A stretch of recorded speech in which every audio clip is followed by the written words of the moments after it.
हाटलामध्ये गेल तेव्हा आंध्रा टाईप सांबार खाले बघा, लय छान भारी लागले बघा. घरी येऊन करून बघितले बघा. एक वाटीभर तुरीची डाळ घेतली, स्वच्छ धुवून घेतले बघा. 2-3 पाण्याने घरात खडे मसाले होते ते टाकून घेतले बघा. शिस्तानी खडे मसाले टाकले तर लय छान चव लागते बघा.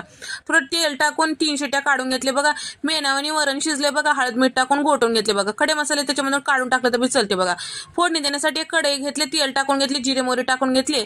एक कांदा चिरून घेतलेला होता ते टाकले, टमाटर टाकले, एक मध्यम आकाराचं होतं बघा ते बी टाकून घेतले. शेवग्याची शेंगा, कढीपत्ता, गांजराचे तुकडे टाकून घेतले आणि एक मोठा चमचा अद्रक लसूण थोडंसं जाडसर कुटून घेऊन टाकले बघा. छान लागते, ताजं ताजं लय भारी लागते बघा.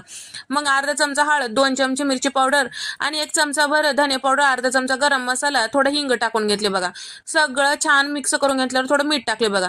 वरण घोटते वेळेस थोडं मीठ टाकून घेतले होते बघा. लय टाकताल, थोडं लक्षात ठेवून टाका. आता शिजून घेतलेलं वरण टाकून घेतले बघा. अर्धी वाटी चिंचेचं कोळ टाकून घेतले बघा आणि थोडं साखर टाकून घेतले, सांबार मसाला टाकून घेतले.